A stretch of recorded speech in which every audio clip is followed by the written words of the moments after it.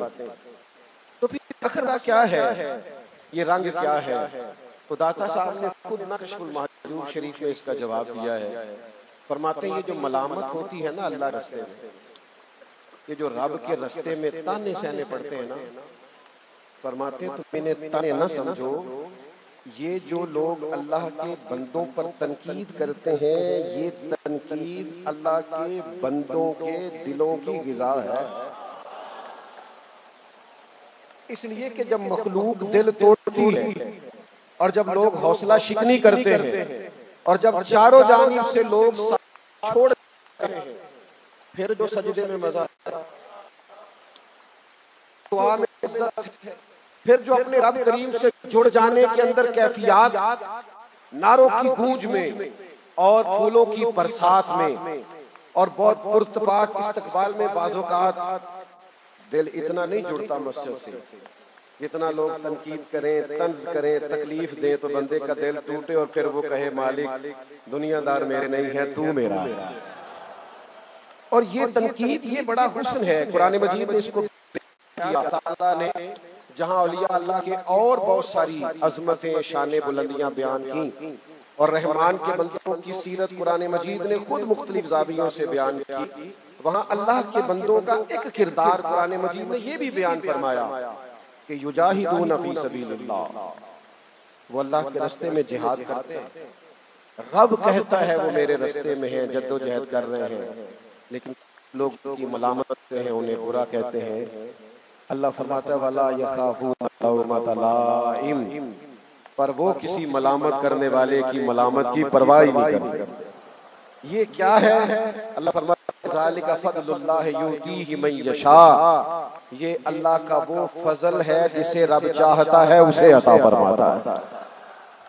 لوگ ملامت کریں گے، تانے دیں گے، آپ یقین کریں کبھی کبھی معاذ اللہ لوگوں کو نماز پڑھنے والے شخص پر بھی تنقید کرتے دیکھا ہے، داڑھی رکھنے والے پر بھی تنقید کرتے دیکھا ہے، مسجد میں دینی تعلیم کے لیے بیٹھنے والے طلباء پر بھی پھپتیاں کستے دیکھا ہے.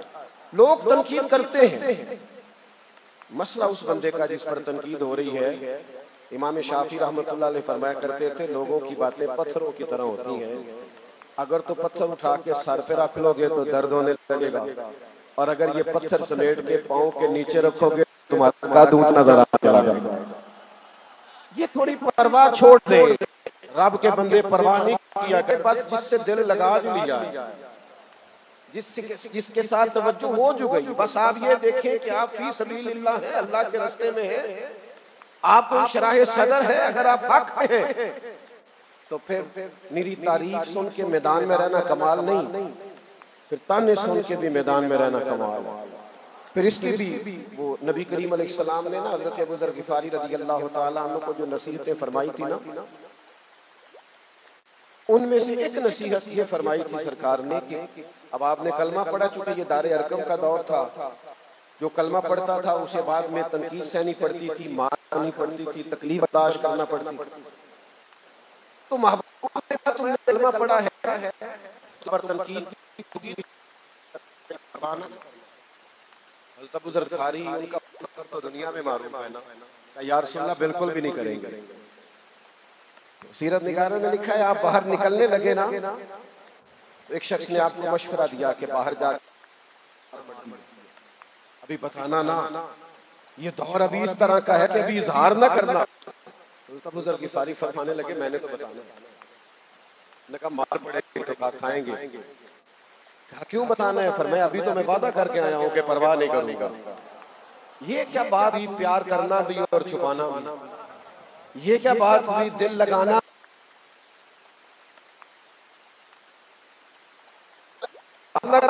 ساری دقت تو ہوتی رہے، لیکن ہم ہیں نا داتا صاحب کے ماننے والے، ہم ہیں نا خواجہ اجمیر کے غلام، ہم ہیں نا حضور غوث اعظم کے غلام، جس سے دقت ہوتی ہے ایک دفعہ چھوڑ کے 100 دفعہ ہو، پر دل جو لگا بیٹھے.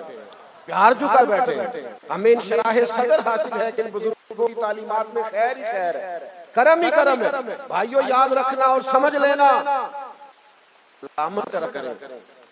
یہ تھوڑے بہت تانے یہ تو بڑے مزیدار ہوتے ہیں, اور بلکہ داتا صاحب نے تو اس سے بڑھ کے بات لکھی ہے. داتا صاحب کہتے ہیں جو مشکل کبھی حل نہیں نہ ہوتی, مخلوق کے تانوں سے حل ہو جاتی ہے. جب لوگ تانے دیتے ہیں, تنقید کرتے ہیں, تو کرم برستا ہے. داتا صاحب اپنا واقعہ کہتے ہیں, فرماتے ہیں ایک مسئلہ تھا, بڑی دیر سے حل نہیں ہو رہا تھا, 3 مہینے لگ گئے. فرماتے ہیں کہ شام ایک جگہ مجھے پڑاؤ کرنا پڑا, تو وہاں لوگوں نے کیا کیا کہ میں نیچے تھا, مسافر تھا, خود وہ اوپر بیٹھ گئے اور خربوزے کھا کے مجھے چھیل کے مارنے لگے. جے کر یار دے نام دا ملے مینا, انہوں پھر چولی پال کے پوچھتی نام, جے کر یار دے نام دی ملے سولی, پھر ہوتا چھوٹا چھوٹ لئیے تے پیشانٹیے نام. فرمایا وہ چھلکے مار رہے تھے اور میں اللہ کی رضا کے لیے برداشت کر رہا تھا. فرماتے جو مسئلہ 3 مہینے سے حل نہیں نہ ہو رہا تھا, وہ میرے در گزر کرنے سے اور رب کی رضا پہ راضی رہنے سے اللہ نے فوراً حل فرما دیا. ایک اور بات بھی میں کبھی کبھی محبت سے دوستوں کو بتایا کرتا ہوں کہ میرا کالج میں جو دوست سب سے زیادہ مجھے مولوی مولوی کہہ کرتا تھا نا, اس زمانے میں نا یہ اللہ معاف کرے بم دھماکوں کا بڑا رواج تھا, اللہ آسانی فرمائے, بڑی پریشانی تھی اس زمانے میں. تو وہ ایک بیانیہ بنایا جا رہا تھا کہ داڑھی والے معاذ اللہ اور اداروں والے شاید اس میں ملوث. تو ایک سنگی تھا ہمارا, تو وہ کہہ کے نا کہ جب بھی صبح میں آتا ہے تو کہتا مولوی کھلا لباس پہننا ہے, خیر تو ہے نا, کوئی اسلحہ تو نہیں لے کے, بڑا تنگ کرتا تھا. اور پھر مجھے اللہ بھی کہتا کہ آپ کچھ ذہین ہیں تو آپ نے یہ کون سا رستہ اختیار کر لیا ہے. سمجھاتا بھی, تقید بھی کرتا, اور ان لوگوں سے تھوڑا بچتا بھی. پھر ایک ایسا بھی تو جو مجھے سمجھاتا تھا نا یہ رستہ چھوڑ دے, پھر اس نے مجھے فون کیا, کہنے لگا کدے مل کرنا فوٹو لے. میں کیا مولوی نہ لینی ہے, مولوی نہ لینی ہے, داڑھی پاگا نہ لینی ہے. تیری تنقید پہ بھی میں راضی تھا اور تیرے فون کرنے پہ بھی راضی ہوں, چونکہ ہمارا نظریہ یہ ہے کہ انج بھی سجن واہ واہ تے اونج بھی سجن واہ. یہ بات ہوئی جب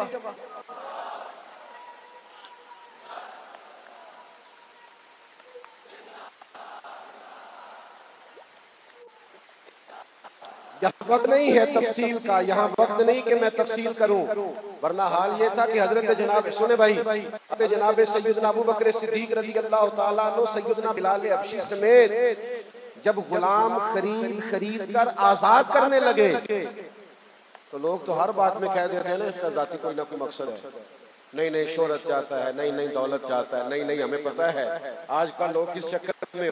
حضرت صدیق اکبر جب غلاموں کو خرید کر آزاد کر رہے تھے تو مکے کے قریش کہہ رہے تھے ان غلاموں کا کوئی نہ کوئی احسان ہوگا ابو بکر پر, کہیں کوئی نہ کوئی مسئلہ ہوگا, بلا وجہ نہیں کوئی خرچ کرتا. دنیا داروں کو بلا وجہ کی محبتیں سمجھ میں نہیں آتی, اس لیے وہ تنقید کرتے ہیں. لیکن نے یہ ذائقہ چکھ رکھا ہو نا, جس نے یہ لذت پا رکھی ہو, میرے دوستو سہم نہ ڈایا کرو اپنے نظریات کے معاملے کے اندر, کبھی معذرت خواہانہ رویہ اختیار نہ کیا کرو. یہ کیا بات ہوئی, 2 لوگوں نے تنقید کر دی اور تم نظریے سے پیچھے ہٹ گئے اور تم نے وہ روش اختیار کر لی جو تمہاری بنتی نہیں. وہ جو بات کر رہے ہیں وہ تو کل آئے ہیں, اور تم اس علی بن نعمان کے دروازے پہ بیٹھے جنہیں گئے ہوئے بھی 10 سال ہو گیا ہے. تو اپنی تاریخ تو دیکھو کتنی مضبوط ہے, اپنی اسناد تو دیکھو کتنی تگڑی ہے, اتنی جلدی گھبرا جانا. وہ ابو الحسن ایک چور تھا بغداد کا, تو امام احمد بن حنبل ہر نماز کے بعد اس کے لیے دعا کرتے تھے. کس کے لیے؟ چلو نہ دسیا جے گھر جا کے گل تے کرو نا. چور کے لیے, یا اللہ اس پہ فرما, یا اللہ رحم. آپ کے بیٹے نے ایک دن کہا ابا جی آپ چور کے لیے دعا کرتے ہیں, سارا زمانہ جانتا ہے وہ چور ہے. تو آپ فرمانے لگے بیٹا اس نے مجھے بڑی تگڑی تسلی دی تھی, جب میں حق کے رستے میں, حق کہنے کے رستے میں جیل گیا اور مجھے باندھ کوٹ ڈالا جانے لگا تو پیچھے سے تو میرا جبہ کھینچ رہا تھا. میں نے پلٹ کے جو دیکھا تو اس نے بغیر کسی دیر کے جلدی جلدی کہنا شروع کر دیا. کہنے لگا امام صاحب میں چور ہوں, ہر تھانے میں میرا نام لکھا ہے, سب کو پتہ ہے مجرم ہوں, یہ مجھے چوری سے روکتے ہیں, مارتے ہیں, لیکن آزاد ہو کے جاتا ہوں تو پھر چوری کرتا ہوں. میں غلط رستے پہ ہوں، اللہ مجھے ہدایت دے، پر میں غلط پہ ڈٹ گیا ہوں، آپ نے گھبرانا نہیں، آپ تو حق کہتے میں جیل میں آئے۔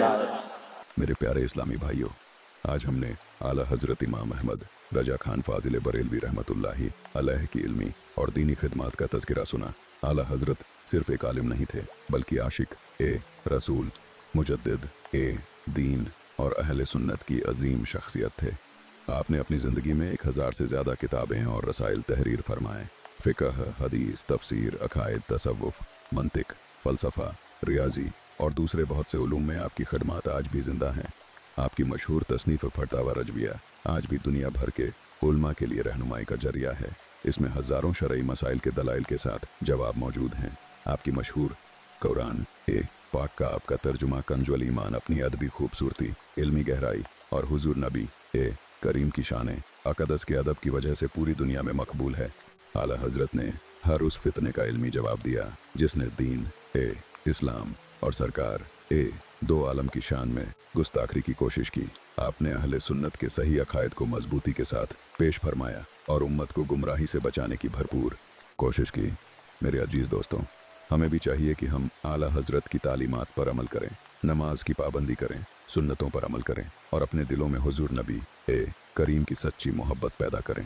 اللہ تعالی ہمیں اعلیٰ حضرت امام احمد رضا خان رحمۃ اللہ علیہ کے علم، اخلاق اور عشق رسول سے حصہ عطا فرمائے۔ اللہ تعالی ہمارے ایمان کی حفاظت فرمائے اور ہمیں اہل سنت والجماعت پر قائم رکھے۔ آمین یا رب العالمین۔ وصلی اللہ تعالی علی سیدنا محمد وعلی آلہ واصحابہ۔ آپ نے گھبرانا نہیں، امام سناتے تھے تھا تو چور، پر ایسی بات کر گیا کہ مجھے ہمیشہ کے لیے یاد رہ گیا۔ او میرے بھائی، ہر 2-4 باتیں سن کے گھبرا جانا، تنقید ہوتی رہتی ہے، ملامت ہوتی رہتی ہے۔ حضرت غوث اعظم نے لکھا ہے اور داتا صاحب نے بھی لکھا ہے اس کو کشف المعجوب میں کہ حضرت موسیٰ علیہ السلام نے رب کریم سے پوچھا، مالک تجھے ڈھونڈنا ہو تو کہاں ملتا ہے؟ اللہ کریم نے فرمایا، موسیٰ میں ٹوٹے ہوئے دلوں میں ملا کرتا ہوں، جن کو لوگ تنگ نہیں کرتے، تکلیف نہیں دیتے، پریشان نہیں کرتے، جن کے دل ٹوٹ نہیں جاتے، جن کو لوگ ہر تنقید نہیں بناتے، جن کو ہنسائی جاتا، جن کو درویش، صوفی، ملنگ، فقیر، مولوی، مسیتڑ کہہ کے معاذ اللہ دھتکارا نہیں جاتا، الا ماشاءاللہ۔ ٹوٹے ہوئے دلوں میں ملتا ہوں، ٹوٹے ہوئے دلوں میں۔ کلندر لاہوری نے کہا تھا، نہ بچا بچا کے تو رکھ اسے، تیرا آئینہ ہے وہ آئینہ، شکستہ ہو تو عزیز تر ہے نگاہ آئینہ ساز میں۔ یہ دل کو بچا بچا کے نہ رکھ، یہ ٹوٹ جائے تو اس کی قدر بڑھ جایا کرتی ہے۔ تو میرے عزیز، تھوڑا سہنا سیکھیں، برداشت کرنا سیکھیں، اپنے اندر صبر لائیں، حوصلہ لائیں، اطمینان لائیں۔ مجھے آپ نے ناراض نہیں ہونا، ہم صوفیاء کی جماعت ہیں، اللہ والوں نے سہ کے وقت گزارا، سہنا پڑتا ہے، زخم پہ زخم کھا کے جی، خونے جگر کے گھونٹ پی، آہ نہ کر لبوں کو سی، یہ عشق ہے کوئی دل لگی نہیں۔ یہ درجہ تو دیکھ تو بیٹھا کہاں ہے؟ لیکن اگر ہمیں اتنا بھی نہ سہنا آئے کہ تھوڑی سی گرمی ہو اور ہم محفل کا نظم ہی بگاڑ دیں، اتنا بھی نہ سہنا آئے کہ کہا جائے کہ جناب یہاں سے ذرا ہٹ جائیں، انداز کچھ اور ہے، ترتیب کچھ اور ہے، تو سب سے زیادہ نظم و ضبط کے پابند تو درویش ہوتے ہیں، سب سے زیادہ اخلاق کے پابند تو درویش ہوتے ہیں، سب سے زیادہ معاف کرنا تو درویشوں کو آتا ہے، سب سے زیادہ اللہ والوں کو آتا ہے۔ دیکھو، تڑپ رہی ہے مخلوق، بے چین ہے دل۔ اب تو پتہ نہیں کروڑوں میں چلے گئے وہ لوگ جو ذہنی پریشانیوں کی وجہ سے دوائیاں کھانے لگ گئے۔ آپ کو اندازہ نہیں کہ رات تو پڑتی ہے اور دن تو ڈھلتا ہے، لیکن بہت سارے لوگ شکایت کرتے ہیں کہ نیند کوئی نہیں آتی۔ تو میرے دوستو، یہ جو آستانے تھے یہ سکون کا باعث تھے، یہاں ٹھنڈک ملتی، یہاں سے لوگ ہو کے جاتے تھے تو قلبی اطمینان پاتے تھے۔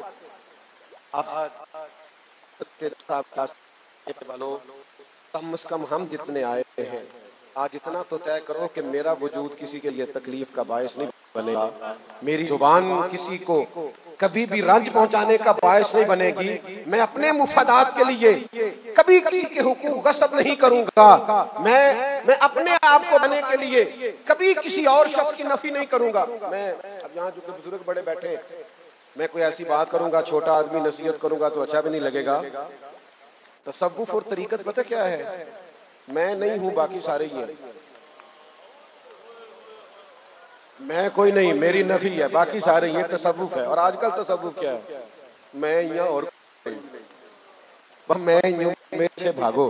دو ہی بندے ٹھیک ہے، کہ میں ٹھیک ہوں، ایک جو ہاتھ باندھ کے میرے پیچھے پیچھے چلتا ہے اور ہر بات میں جی کہتا ہے وہ ٹھیک ہے. او بھائی حسن ہے، یہ حسن ہے. وقت کے بادشاہ نے نا حضرت میاں میر رحمت اللہ علیہ کو نظر پیش کی تو آپ نے کہا ضرورت نہیں. اس نے خواجہ بلاول کو پیش کی تو آپ نے قبول کر لی. بعد میں حضرت میاں میر سے ملا، کہنے لگا حضور آپ نے قبول نہیں کی، انہوں نے کر لی. کہنے لگے میں تو اکیلا ہوں، اس کے پاس طالب علم پڑھتے ہیں، اسے ضرورت رہتی ہے. اس نے قبول کی اور دیا کر، وہ اس کو ضرورت ہے، طلباء ہے، کام کرنا ڈیوٹی ہے، اس لیے کر لی، ٹھیک ہوا. کہتے میں خواجہ بلاول سے ملا تو میں نے کہا حضور آپ نے نظر قبول کر لی، انہوں نے نہیں کی. کہنے لگے ان کا سارا نفس، ساری خواہشات گئی ہیں، میرا بھی تھوڑا سا ہے. وہ فقیر آدمی ہے، صحیح بندہ ہے. کاش ہمیں سمجھ آ جائے، کاش ہمیں سمجھ آ جائے. اپنوں کو لوگ اپنوں سے جدا کر کے لطف لیتے ہیں، لوگ اپنوں کو اپنوں سے لڑا کے تمہیں پتہ ہی نہیں کس کس قسم کے فوائد حاصل کرتے ہیں.